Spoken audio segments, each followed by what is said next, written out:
Tay looked out the small window of the transport ship. His heart beat faster as the beautiful blue-green planet grew larger.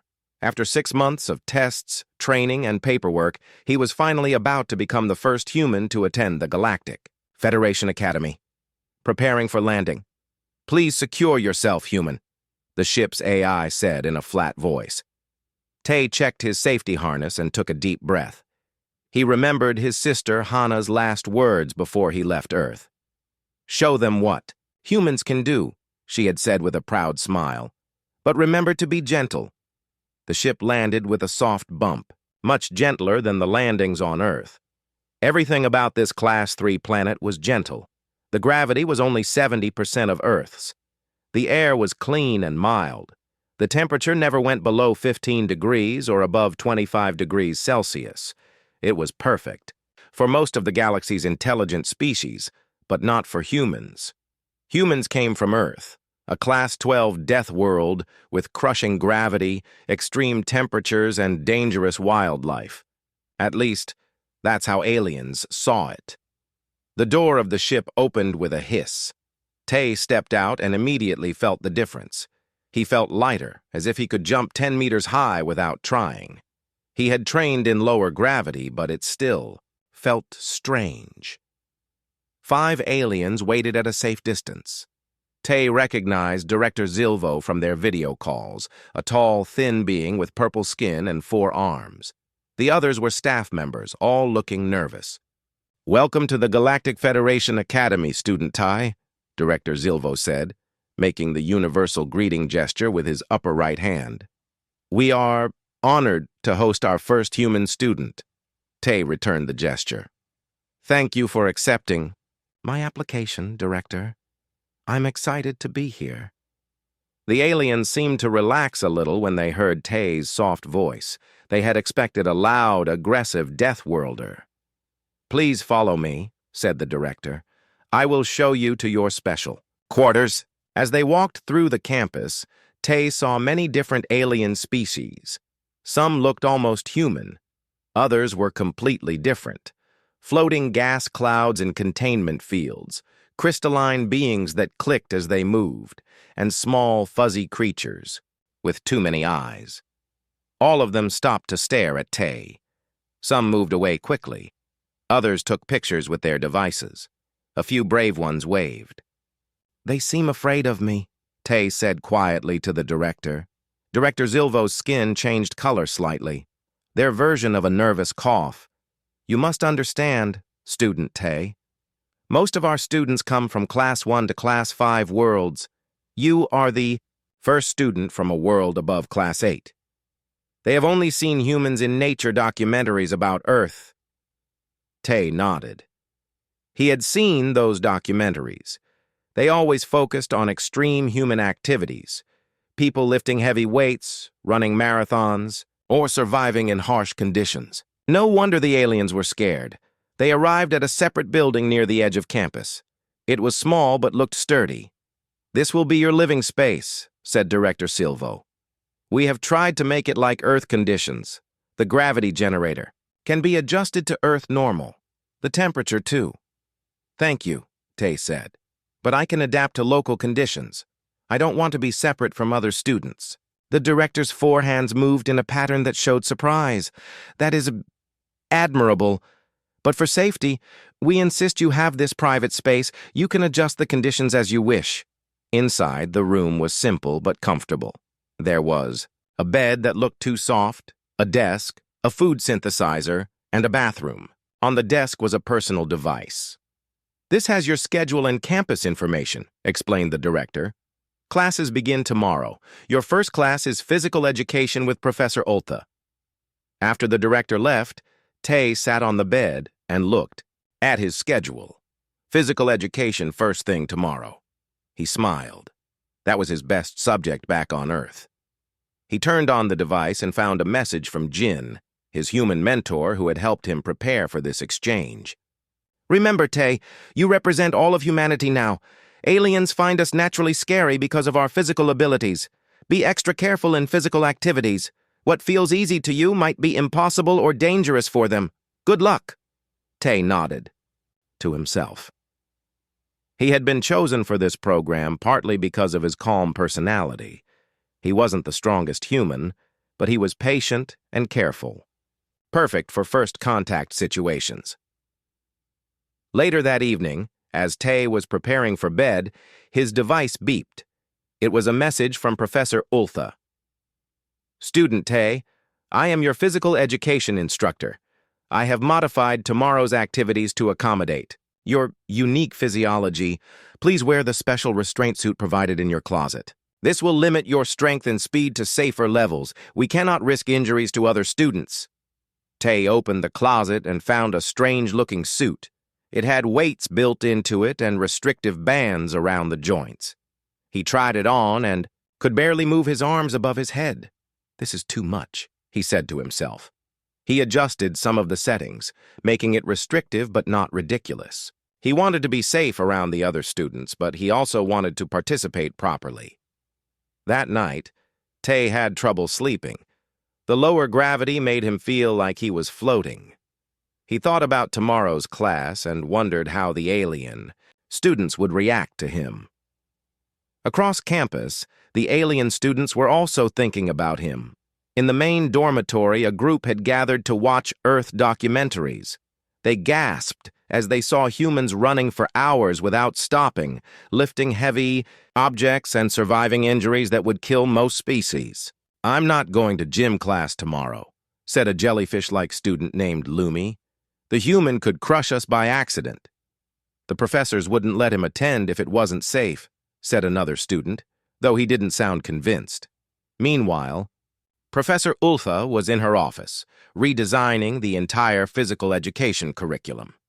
She had thrown out months of lesson plans and was creating new ones that could safely include a human. "Start with stretching," she muttered as she worked. "Then light cardio. No jumping exercises, the human could hit the ceiling. No strength competitions." The next morning, Tay woke up early and put on the restraint suit. He had adjusted it to be comfortable, but still limiting. He ate a quick breakfast from the food synthesizer, which tasted almost, but not quite, like Earth food, and headed to his first class. As he approached the gymnasium, he noticed the corridor getting quieter. Alien students pressed themselves against the walls to let him pass. Some whispered to each other. Others just stared. Tay took a deep breath and put on his friendliest smile. Then he opened the door to the gym, ready to face whatever came next. Little did he know that this simple physical education class would change how the entire galaxy viewed humans forever. Tay walked into the gym and stopped. The large room was empty in the middle. All 20 alien students stood pressed against the far wall. Some were shaking. Others were hiding behind their classmates. A few had devices out, recording him.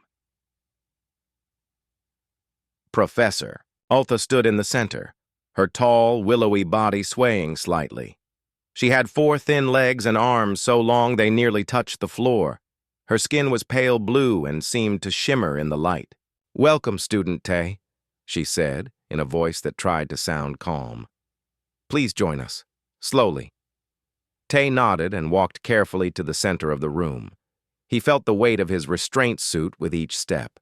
It was designed to make him move more slowly, like the aliens. "Class," Professor Ultha said, "this is Student Tay from Earth. As you know, Earth is classified as a Class 12 world, which means he can kill us all," shouted a small green alien with too many eyes. The professor's skin darkened with embarrassment. "No, Drez, that is not what it means. It means Student Tay comes from a planet with different conditions than ours. Higher gravity, more extreme temperatures, and more varied terrain." Tay smiled at the class. "I'm here to learn, just like you. I promise to be careful." A jellyfish-like student floated forward a little. "Is it true humans can lift 10 times their body weight?" she asked. "No, that's not true," Tay said. "The strongest humans can lift maybe 2 or 3 times their weight, and most of us much less. I'm not especially strong for a human." This seemed to calm the class a little. A few students moved away from the wall. "Thank you, Student Tay." Professor Ulta said. Now, class, today we will begin with simple stretching exercises. Everyone find a space. The alien student slowly spread out, leaving a large, empty circle around Tay. He pretended not to notice, and focused on the professor's instructions. Reach up toward the ceiling, Professor Ulta said, extending her long arms upward. Tay followed the movement. Even with the restraint suit, he found the exercises very easy. The lower gravity made everything feel light and simple. After stretching, Professor Ulta announced they would do a light running exercise around the gym. The students lined up with Tay at the back. Remember, student Tay, the professor said, quietly, please operate at only 10% of your normal capacity. Tay nodded, though he wasn't sure what that meant. How could he run at 10% speed? He decided to just move very slowly. The class began to run. Most aliens moved in strange ways. Some hopped, others glided, and a few rolled. Tay jogged slowly at the back, being careful not to overtake anyone. After just one lap, many aliens were breathing hard or whatever they did instead of breathing. Professor Ultha called a break. Tay wasn't even warm yet. Is running difficult? For your species? He asked the jellyfish student who had floated next to him. I'm Lumi, she said. And yes, movement on land is hard for most of us. Our home worlds have different conditions. Some of us come from water worlds, others from low gravity, and some from dense atmospheres. Tay nodded. Earth has many different environments too. Humans have adapted to live in most of them. Is it true you eat other animals? Asked another student, a rock-like being that moved on dozens of tiny legs. Before Tay could answer, Professor Ulta clapped her hands. Next, we will test basic strength. We will use the gravity plates. She pointed to a section of the floor marked with colored lines. These plates can be set to different gravity levels. We will start at 120% of standard gravity. The alien students groaned. Tay was confused. On Earth, he lived in 143% of this planet's gravity all the time. The first student, a tall, insect-like alien, stepped onto the plate. The professor handed him a small weight, about the size of a baseball. The student struggled to lift it to chest height, his 6 arms shaking with effort. Excellent, Ziv. That's a new personal best, Professor Ulta said. The class applauded. One by one, the students took their turns. Some could barely move on the gravity plate. Others managed to lift small weights. All were clearly working hard. Finally, it was Tay's turn. He stepped onto the plate and felt almost nothing. The gravity still felt lighter than Earth's. Student. Tay, please try to lift this, Professor Ulta said, pointing to a weight on the ground. It looked like a metal ball about the size of a basketball. Tay bent down and picked it up with one hand. It felt like it weighed maybe 5 kilograms. Easy. The class gasped. Someone made a high-pitched sound of fear. Perhaps something more challenging, the professor said, looking worried. She adjusted a control panel. The gravity is now at 150% of standard. Tay felt the difference, but it was still less than Earth normal. He continued to hold the weight easily. Can you lift that larger one as well? Professor Ultha pointed to another ball, twice the size of the first. Tay picked it up with his other hand. Now he was holding both weights, one in each hand. They were getting a bit heavy together, but still manageable. The entire class had backed up against the wall again. Drez, the green alien, had hidden behind the equipment rack. That's very impressive, Student Tay, Professor Ultha said. You can put them down now. As Tay bent to set down the weights, his restraint suit caught on something. He lost his grip, and one of the weights fell to the floor with a loud bang. The effect was immediate. Half the class dropped to the ground in defensive postures. 3 students activated personal shield devices. 1 released a cloud of ink. 2 others seemed to freeze completely, entering some kind of hibernation state. Professor Ultha's skin had turned almost white. Class dismissed, she shouted. Everyone, please exit calmly. The students didn't need to be told twice. They rushed for the door, some leaving personal belongings behind in their hurry. In less than a minute, Only Tay and the professor remained in the gym. "I'm so sorry," Tay said. "I didn't mean to drop it." Professor Ultha's color slowly returned to normal. "It's not your fault, Student Tay. We must adjust to each other. Perhaps I should redesign the physical program entirely." Before Tay could respond, the gym door opened again. Director Silvo entered, followed by a human girl. "Student Tay, this is Student Yoon.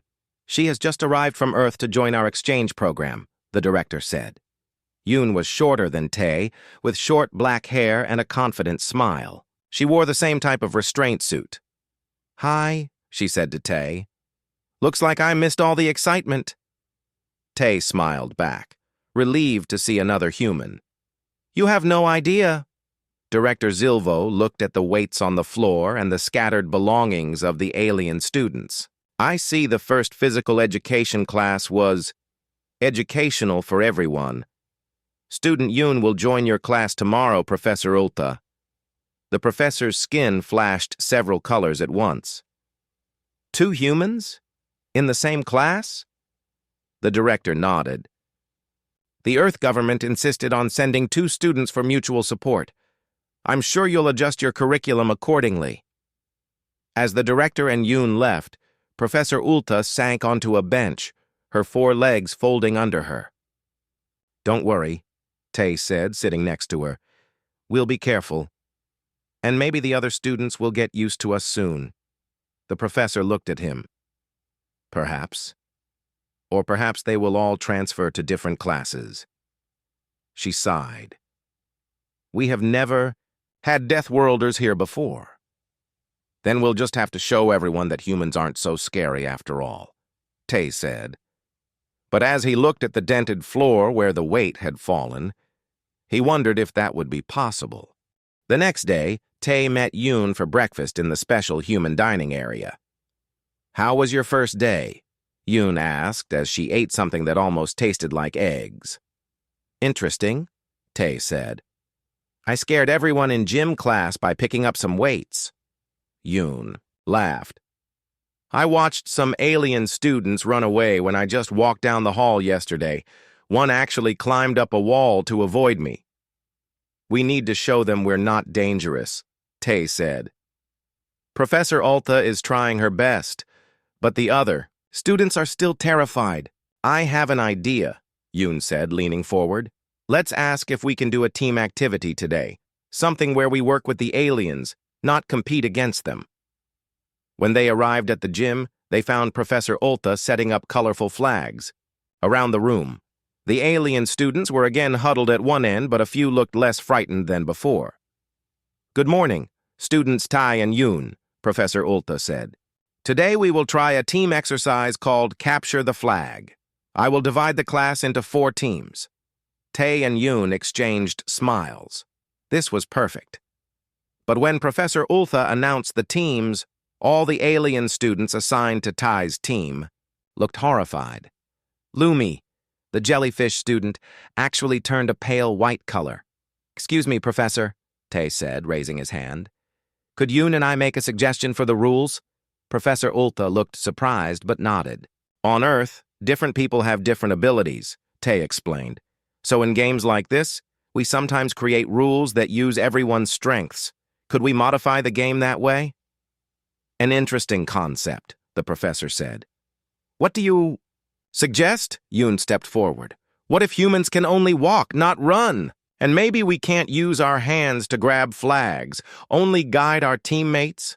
The alien students murmured among themselves. This sounded much safer. "And," Tay added, "what if some of the flags are placed high up or in small spaces? Humans can't fly or change shape, so other species would have advantages there." Professor Ulta's skin brightened with interest. "Yes, this could work. A true cooperative exercise using different biological advantages." She quickly adjusted the rules and reset. The flags. Some were now placed near the ceiling, others in narrow cracks in the wall, and some underwater in a small pool at the corner of the gym. The class was divided into 4 teams, each with 1 section of the gym to defend and 3 flags to protect. Each team had either Tai or Yoon or neither to keep things fair. "Begin," Professor Ulta announced. At first, the alien students still kept their distance from the humans. But as the game went on, they started to see how the new rules worked. Tay could lift his jellyfish teammate Lumi up to reach high flags, while she could squeeze through small spaces he couldn't access. On Yoon's team, Drez discovered that his many eyes could spot hidden flags, while Yoon's human endurance meant she could walk back and forth across the gym many times without getting tired. By the middle of the game, the aliens were actually giving directions to the humans. "Tay, over there," Lumi called out. "Lift me up to that ledge." Yoon, stand guard. "While I squeeze through this crack," Drez said, no longer sounding afraid. The game ended with all four teams scoring points. Everyone was talking excitedly as they gathered back in the center of the gym. "That was most educational," Professor Ulta said. "Each species contributed, different abilities. Together you accomplished more than any one species could alone." During their water break, Lumi floated over to Tai. "I didn't know humans could be so careful. You held me like I was made of glass." "We're not just strong," Tay explained. "We also have very sensitive touch. Humans can feel a single hair on our skin." Other students gathered around, suddenly curious about humans. "Is it true humans can regrow parts of their body?" asked a crystal-like student. "Not like you're thinking," Yoon said.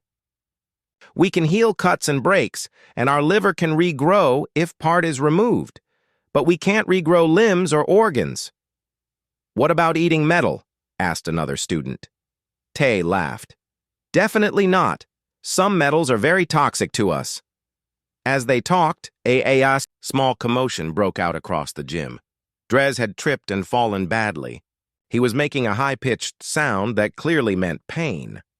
Before anyone could react, Tay rushed over and knelt beside the injured alien. Everyone gasped, expecting the human to hurt Drez more. Instead, Tay gently examined the injury. "It looks like you've broken one of your legs," Tay said softly. "Try not to move." From a pocket in his restraint suit, Tay pulled out a small first aid kit. Earth students were required to carry them at all times. "This might feel cold," Tay warned as he sprayed a numbing agent on the injury. Then he carefully splinted the broken leg using a pen and some tape from his kit. "How did you know what to do?" Drez asked, his fear replaced by curiosity. "All humans learn basic first aid," Tay explained. "Earth can be dangerous, so we need to know how to help each other." Professor Ulta called the medical team, who arrived quickly. They were impressed by Tay's first aid. "You've stabilized the injury perfectly," said the medical officer, a six-armed being with glowing fingertips. "Are you studying medicine?" "No," Tay said. "This is just basic knowledge for humans." After Drez was taken to the medical center, Professor Ulta called the class together again. "I think we need to talk about our differences," she said. "Perhaps we can learn from each other." For the rest of the class, they sat in a circle and shared stories about their homeworlds. The aliens described planets with constant rain, or no solid ground, or 3 suns. Tai and Yoon told stories about Earth's oceans and mountains, its changing seasons and diverse wildlife. "Our planet shaped us," Yoon explained. "Humans are adaptable, because Earth is always changing. We're strong because our gravity is high," Tay added, "and we have endurance because we evolved as persistence hunters." "What is a persistence hunter?" asked Lumi. "Early humans couldn't run as fast as their prey," Tay explained. "But we could keep running for hours until the animal got tired and gave up. No other animal on Earth can run as long as humans." The alien students looked at each other with new understanding. The humans weren't monsters. They were just adapted to a different world. As class ended, a new student entered the gym. It was another human, appearing on a large holographic projector. The image showed a teenage boy in what looked like a classroom on Earth. "Hello, Galactic Federation Academy," the boy said. I'm Sun, your virtual exchange student from Earth. I'll be joining your classes remotely while Tai and Yoon are there in person. Professor Ulta's skin turned a bright yellow color that Tae had never seen before. 3 humans in one class? She said weakly. Director Silvo stepped into view beside the hologram. The Earth government suggested a virtual component to our exchange. Student Sun will participate in classes through this projector. Don't worry, Professor, he can't accidentally break anything. As they left the gym, Lumi floated alongside Tai and Yoon. Would you teach me some human exercises? She asked. Safe ones, I mean. Sure, Tai said, smiling. And maybe you could teach us how to move like you do. For the first time since arriving, Tae felt hopeful. Maybe humans and aliens could understand each other after all. 2 weeks passed. The alien students no longer ran away when they saw Tai or Yoon in the hallways. Some even greeted them with the human hand wave that Tai had taught them. In gym class, Professor Ulta had created new activities that worked for everyone. Some days they did exercises in the pool, where the jellyfish-like students could show off their skills. Other days they practiced balance or flexibility, which many alien species were naturally good at. Tae and Yoon had even started a small club called Human Exercise, where interested aliens could try simple human workouts. They were careful to modify everything to be safe. I can feel my exoskeleton getting stronger, Drez said one day as he completed his 10th modified push-up. His broken leg had healed quickly with the Academy's advanced medicine. Lumi had learned to control her floating better by using small weights. The gravity training is helping me on land, she said proudly. Even the holographic human, Sun, participated by demonstrating exercises from Earth and cheering on the others. One morning, Director Silvo visited their gym class. Students, we have an important visitor today, the director announced. Ambassador Kang from Earth has come to evaluate our exchange program. A middle-aged human man walked into the gym. He wore a simple black suit instead of a restraint suit. His face was serious but kind. Greetings, students of the Galactic Federation Academy, Ambassador Kang said. I'm here to see how our first human exchange students are doing. As Professor Ulta led the class through their exercises, Ambassador Kang watched with interest. He smiled when he saw Tae helping a small plant-like student stretch safely. He nodded when Yoon demonstrated proper lifting technique to a group of aliens. Impressive, he said to Director Silvo. When we proposed this exchange, many on the Federation Council thought it was too dangerous to mix humans with other species. But these young people are proving them wrong. Suddenly, a loud alarm blared through the academy. Red lights flashed on the walls. Emergency alert, a computerized voice announced.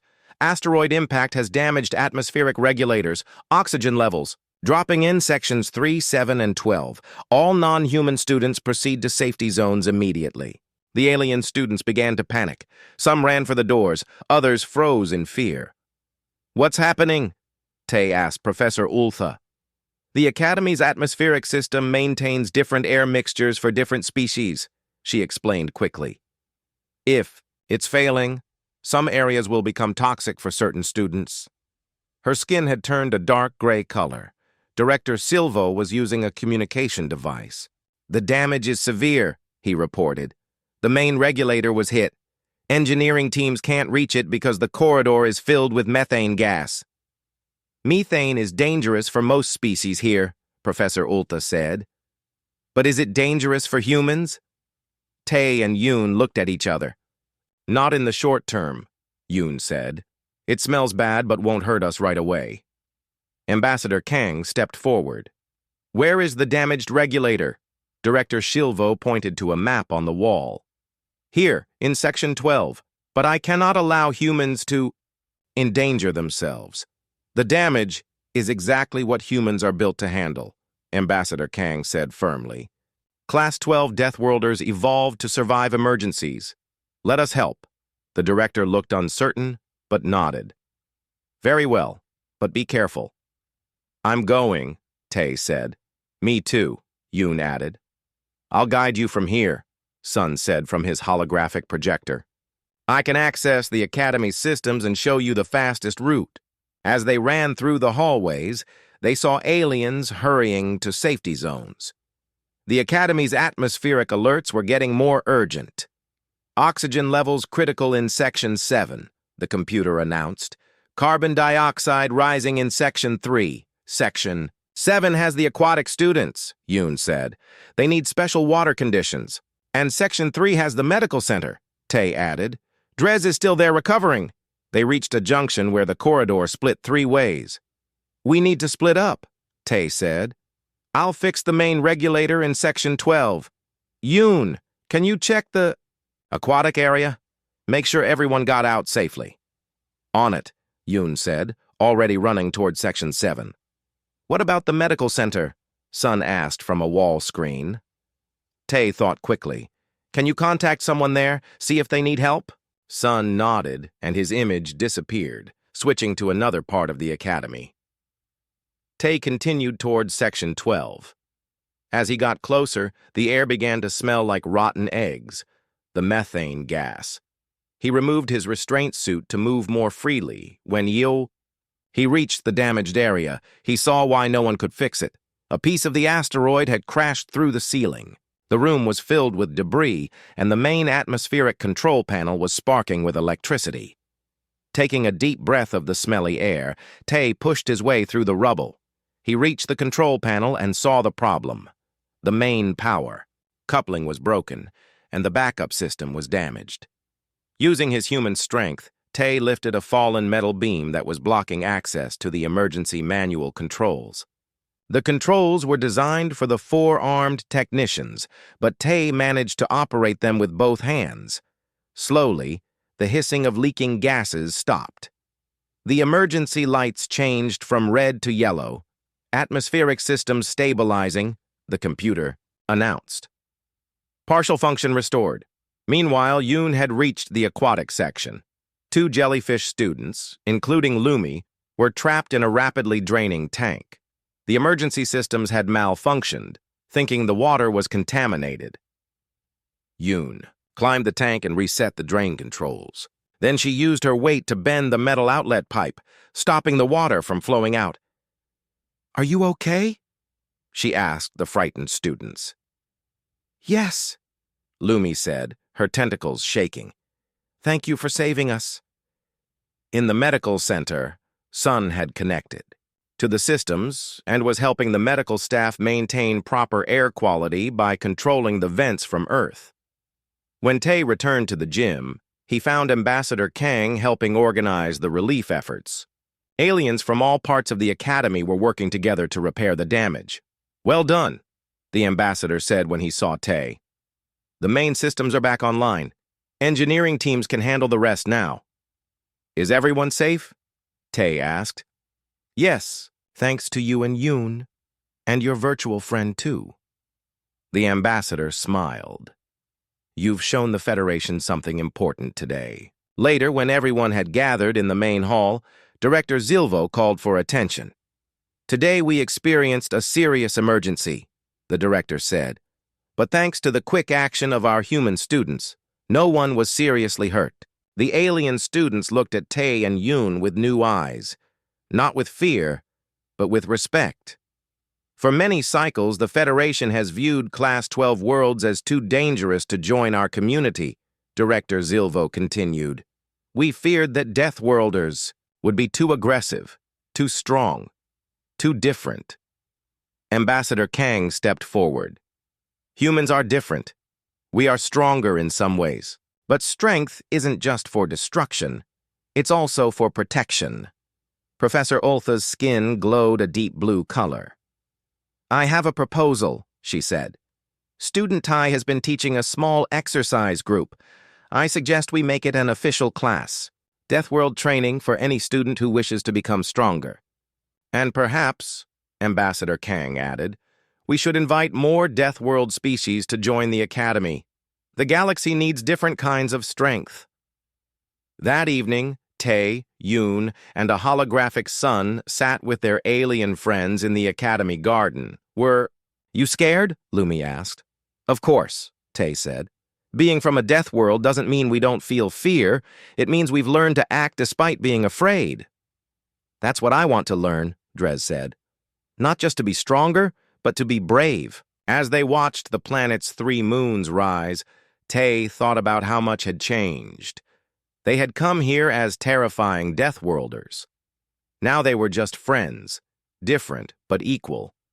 Sometimes the scariest things turn out to be the most helpful. And sometimes what makes us different is exactly what brings us together.